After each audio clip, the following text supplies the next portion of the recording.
the smashing machine. Dwayne Johnson. Yes, an upcoming American biographical sports drama. Yes. Now that's Dwayne Johnson. That's The Rock.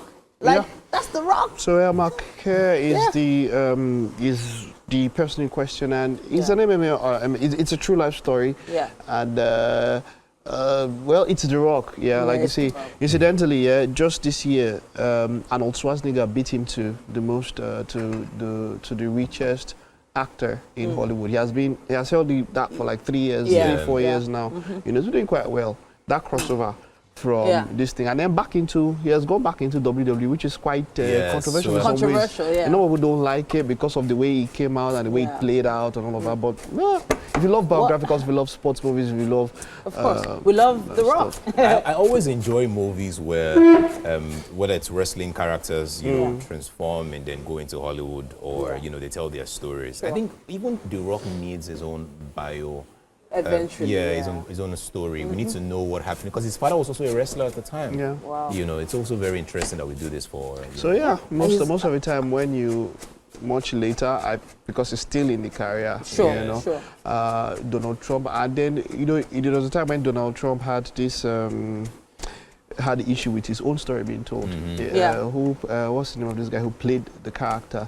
So people can even tell your story without you even affirming to the right to it. True. Because they can find you to go around it. Yeah, that's how they told their apprentices. You know, so that's just it. And all of so do you know who The Rock is? Chef Belinda. Belinda, do you know who The Rock is? I don't know The Rock. I don't do a Igbo movie. You don't know a Igbo movie? Wow. So what are the movies you enjoy watching? But you watch wrestling sometimes. No. You know what? I don't watch wrestling. Okay. How can I watch two adults fighting, doing what? And killing themselves. No, I'm not doing that. That's the reaction we needed. Let's take a look at our next trailer and we'll talk about it. Let's take a look at our next trailer. Two adults fighting. You know something I love? The way they use music to sort of bring you into a trailer. It's just so amazing. Fear Street Prom Queen. Someone once said something here. There's somebody I respect who's a movie critic who said he doesn't watch trailers. Yeah. And that's because they spoil movies for him.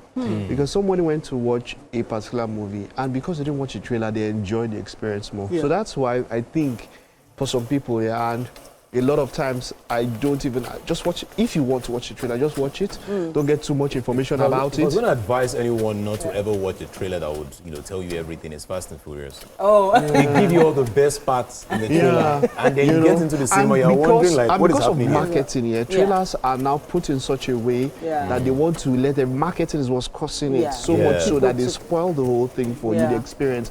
Few films I watched without a trailer. Wow. I found out that I was flowing through the emotions better. I was anticipating more. From here, I can already see, all the jump scares. Prom night. You already spoiled the prom night. There is this thing, and there's this thing. And you get. But it is already, there are already spoilers out there. It's from a novel series. Fear Street. So this is the 4th installment of Fear Street. And that's what you should do as much as possible. There is a spoiler. Everything will have a spoiler, but that's as much as possible. Yeah, I mean, Wheel of Time also has the books there. If you want to, you can get to it if you want to. My point I'm trying to say is that if you want to enjoy the experience of a movie, don't go around looking for the spoilers. And most of the time, more often than not, trailers will spoil it for you. But it's actually, most people use trailers to know the movie to know the best film to watch now. You know what I'm saying? Some people actually watch trailers and then choose from trailers. Yeah, no, I'm saying that's what I'm saying. What I'm saying is that when you play the trailers, having to talk so much and getting so much information, trying to go deeper from the trailer, that's where the issue is. Watch the trailer. That's what I'm saying. When I'm trying to give you so much information, deeper, I'm spoiling it. Exactly. So I was actually gonna say, being prom queen was just, something high school was all about. Prom queen, prom king. Everybody just looked forward to prom night. I remember my secondary school and how they picked all the beautiful girls. I was now struggling with, let me not mention her name. Wow. Let me not mention their name so that they will not hold me and say, oh, really? No, you're you mean she was the one struggling with you? No, I was very handsome in secondary school. Forget my face. Wow. This is not my real face. Okay. Well, I'm just saying it looks like one that's going to resonate with a young audience. But I think we still have another trailer. Let's take a look at our next trailer. So this documentary is based on what they're calling the greatest action franchise, the one and only John Wick. and it's called Weak is Pain. Now, John Wick, how many installments do they have of John Wick now? 4. 4? And then there's the ballerina, right?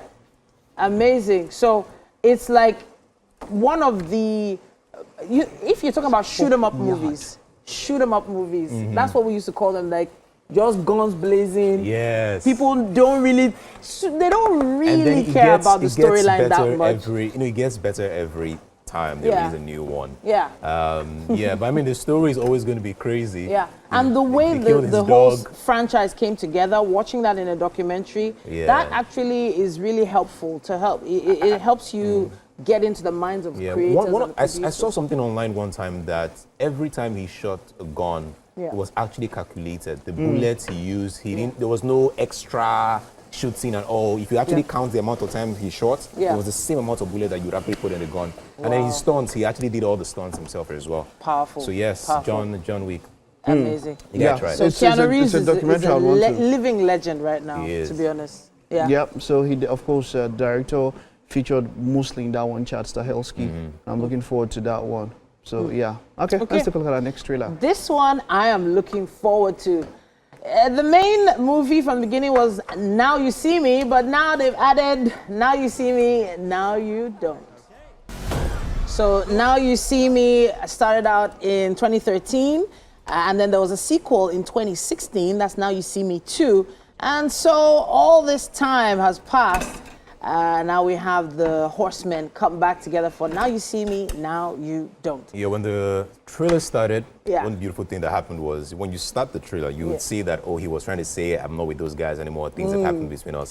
And then also in the trailer, you can now get to see that he's still with those guys. So you have the old horsemen and then you have the new horsemen.